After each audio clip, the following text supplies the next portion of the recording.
practice at home. Now, I'm not saying you have to sit for an hour. Ideally, they say 15 to 20 minutes it takes the body. But even if you today just choose to commit to 1 minute, and all I'm going to ask you to do is just to sit.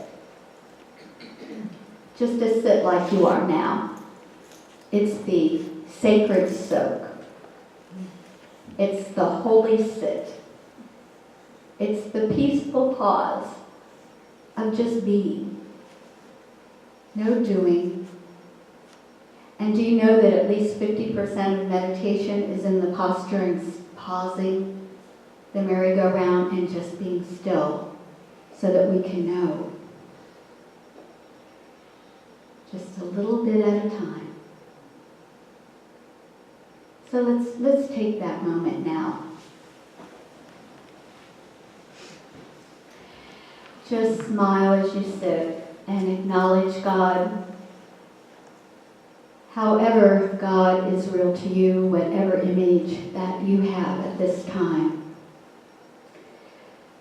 As the giver of life, given freely, unconditionally, as you.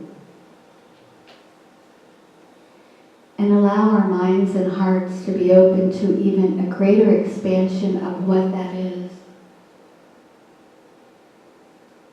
As we simply soak here for a moment in the silence of our being.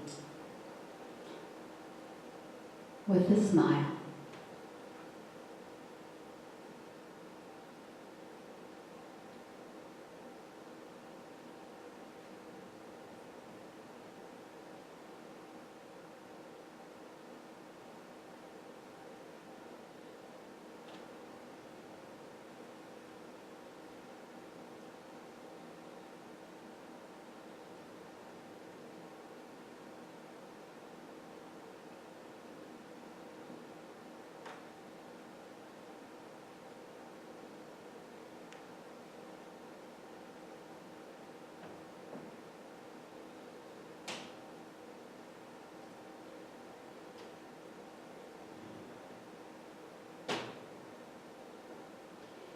And as we celebrate today the acknowledgement of God as creator, playing all roles, expressing as the mother,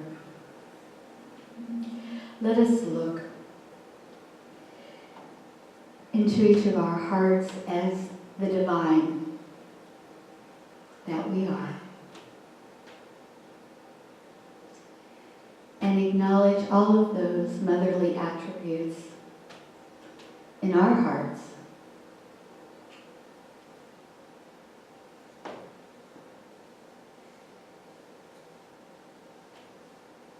And claim them as true.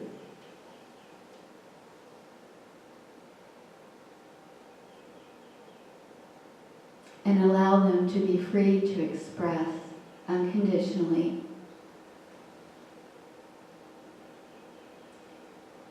Honoring the sacredness of everyone and all life, but most importantly, starting with our own, so that we can give from a full cup of our realization of our true self, spontaneously and freely.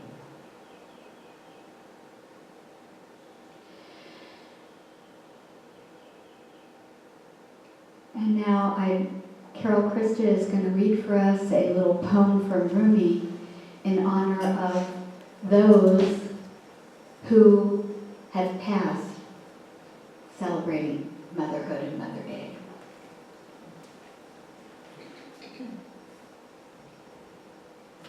This is for mothers who are no longer in their earthly bodies.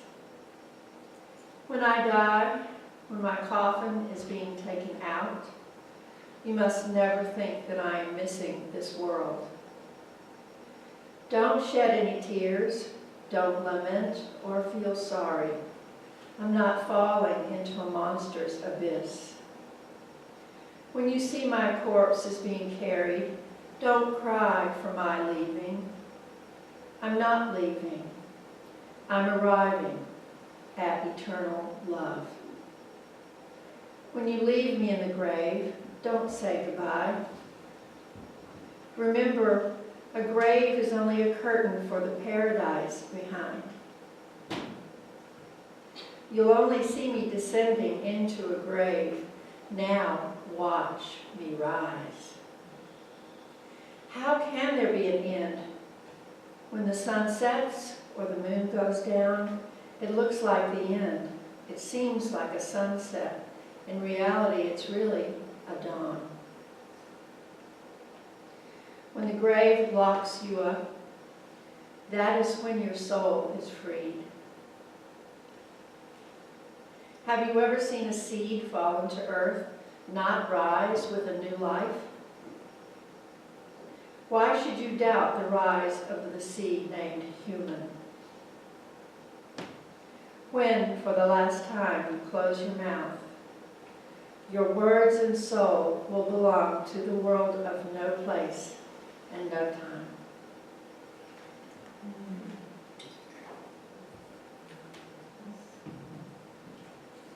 Thank you, Carol, and thank you, Cheryl McDaniel, who brought that this morning. Here at Unity, it's so important that each and every person be given the opportunity to express their divinity, whether it's through Chris and Paul and Laura with their music abilities, and Marie, or Joyce with her gardening expertise, and of course, her heartfelt presentations. Dee, who is on the board in the back, who is always there to rally us and guide us and keep us on track. Amy and Garnett, who couldn't be here today, of course, because they're with their children, as many of our other congregational participants are with their families today. And the talk today is on celebrating ourselves as divine, the divine mother within us. When we think of motherhood, I think most of us think of the first word that comes to mind is unconditional love. And often that is one of the challenges that we have as human beings. But let's pause and remember that we're really spiritual beings living in a spiritual universe, and choose to identify with that our core essence. There is nothing we can do to make it happen. It already exists as us. It's just there to be revealed. Perhaps through all the actions and thoughts that we take to realign ourselves and to live in harmony with nature, to allow this to express spontaneously and freely. Sometimes it's hard to remember to love ourselves because we've been programmed with so many other things, even before we could even talk. So, for homework, maybe we can just remind ourselves of our pure essence, and also, may I suggest that we take up the habit of smiling. So, what's that all about? Just Google it. There's a lot on smiling. But what's more important is that we have our own experiences. And you've often heard me say a smile is like a container, a cup that holds. And we think of that like a mother, don't we? How she holds and embraces and comforts us unconditionally. Unconditional love and compassion and understanding. And it's so important to acknowledge that and give that to ourselves or activate it within here. So one of the things you can do is just smile more. So let's all give ourselves a gift of the smile as a new habit. And just to really motivate us to activate that, let's all smile. Let's frown. Just have a smile. Just turn the smile upside down. Notice how that feels. Joyce is having a hard time doing it because it keeps dropping back up into us. Did you? I can't do it. So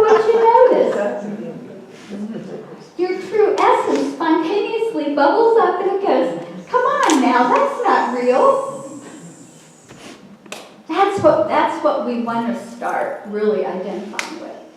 And when there are sorrows, many of us at this age have lost our mothers, our grandmothers, or people that have been very nurturing to us, and that we so appreciated.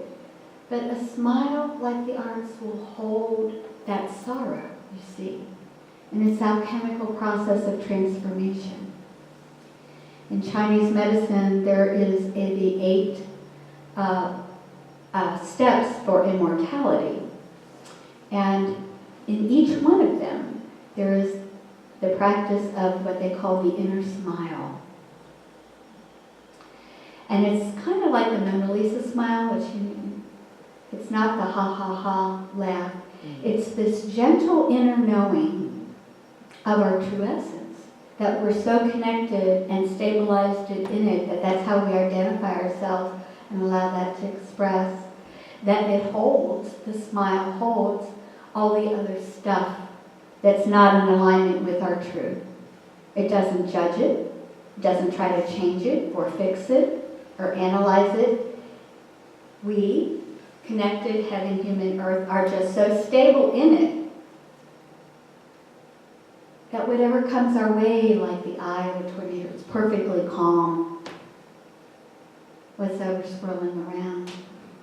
We have this movement in Qigong called pulling down heaven, which is we just move the energy this way. Do you see the circle coming back to center?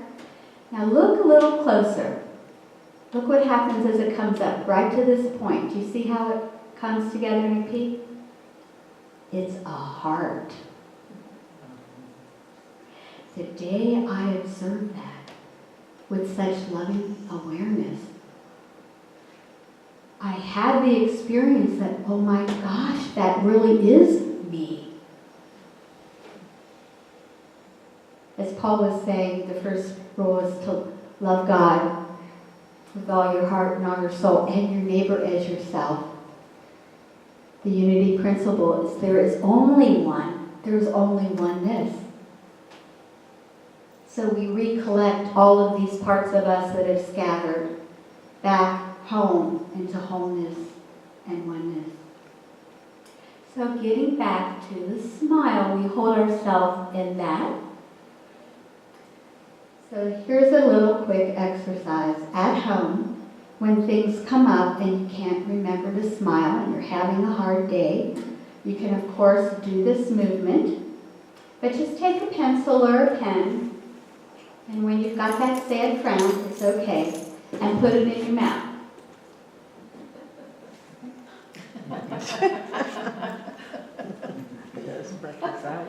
So the muscles automatically go up into there. So see, it's effortless. There's always support. Mother Nature, she's always here. God's playing all the roles. Mother Earth, Mother Nature, always nurturing us, always providing for us in every way. These incredible rhythms of movement and flow. Don't you love it when everything is just seamless, with ease and grace? And when it's not, you just pick this pencil up and go, I remember that I already am that in the essence of my being. And I just immediately switch it and activate it. I was with Lee and a friend, and some inspiration came through a conversation that I wanted to share. More practical homework.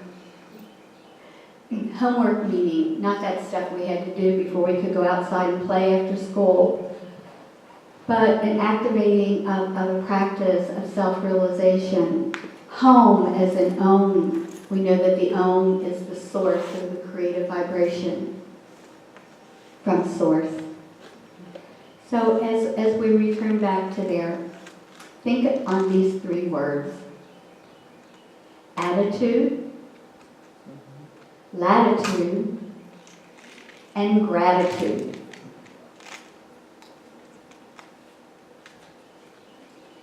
So our attitude is our mental state.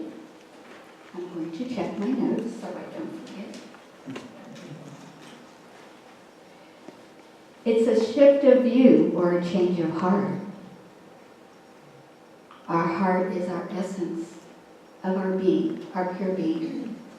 It's the emperor. We know from the science of the HeartMath Institute that this is the largest electromagnetic field, and it actually runs the brain. The Purusha, the universal consciousness in yoga philosophy, the seat of our pure essence, beyond the physical, emotional heart. It's often symbolized like a flame, an eternal flame, light, purity. Again, the smile transforms like fire the stuff and brings it back to its pure state, original state. Latitude. Latitude is simply, it's a scope of freedom of action or thought. So it's kind of like giving us some wiggle room. Loosening up, letting go, movement. When we give ourselves permission to let go, we can dissolve our trance of unworthiness. And when we smile, all of a sudden, we stick that pencil in our mouth, and we smile with gratitude of self-remembrance. Life can be so much more fun, can't it? I really want to encourage us together to come together and deepen our own spiritual awareness of realizing all of our true self throughout the day in these fun, loving, nurturing ways, just like we think of an ideal motherly type. Not to force it, but to have fun. We also know the brain doesn't like anything that's not pleasurable, by the way. So we might as well start from within and go with that. Do that. And be kind. So if you can remember just to be still and sit just for a moment during the day and start a formal meditation practice, I encourage you so.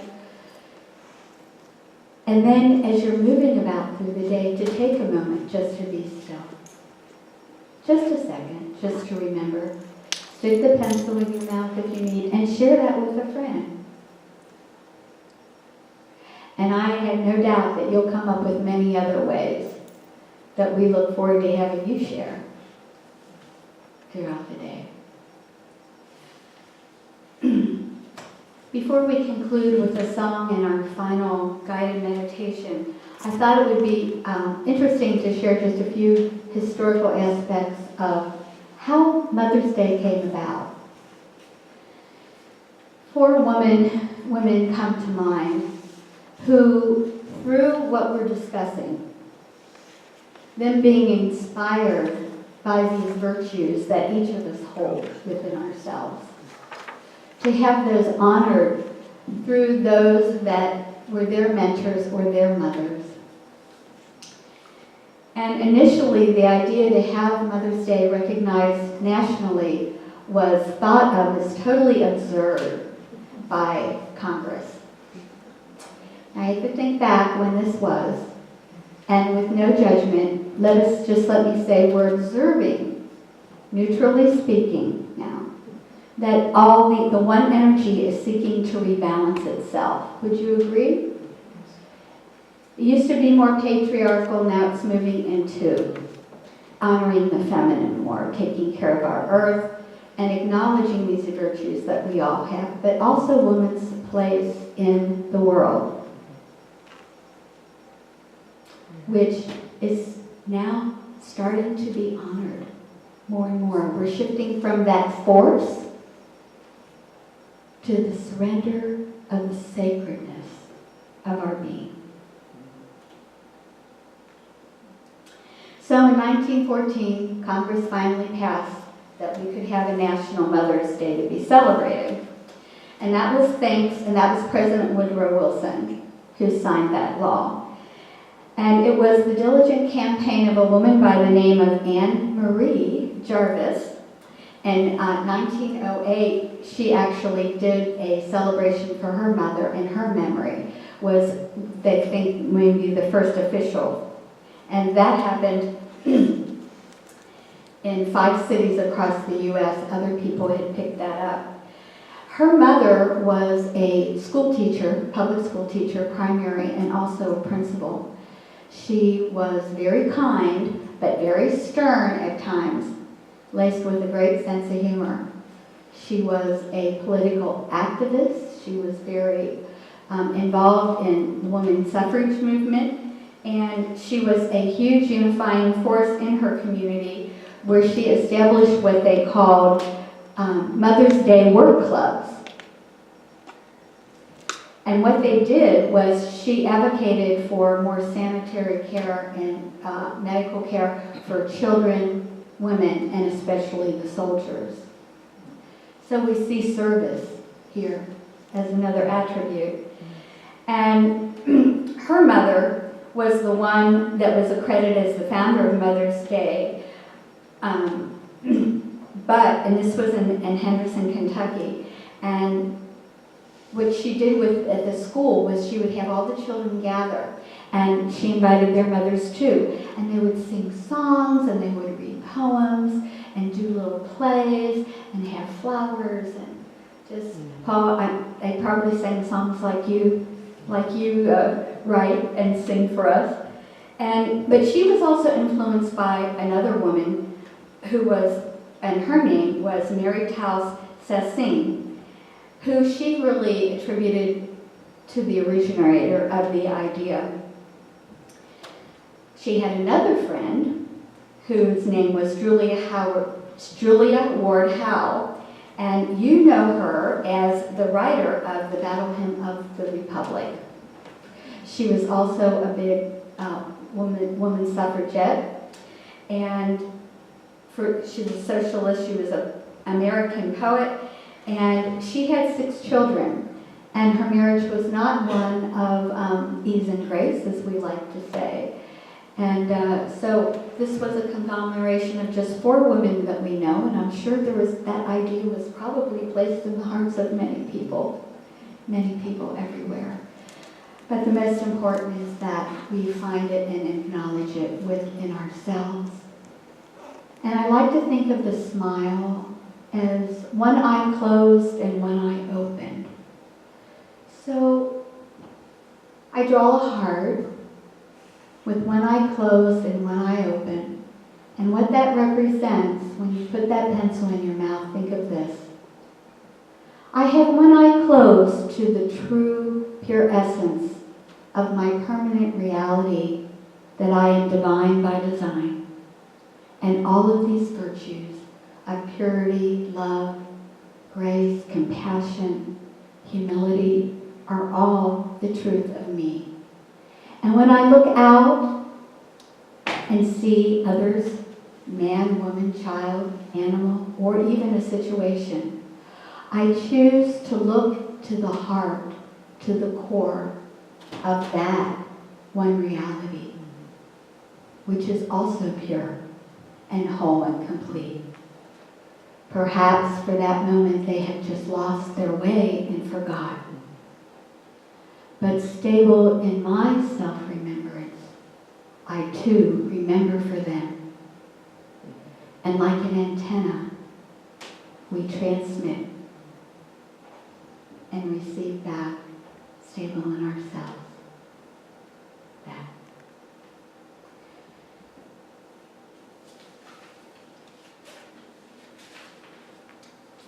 Last year on my birthday, I was given a wonderful saying.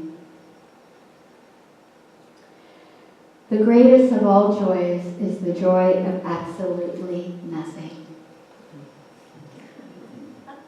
No thing, not for something you can do or will, but simply because you exist.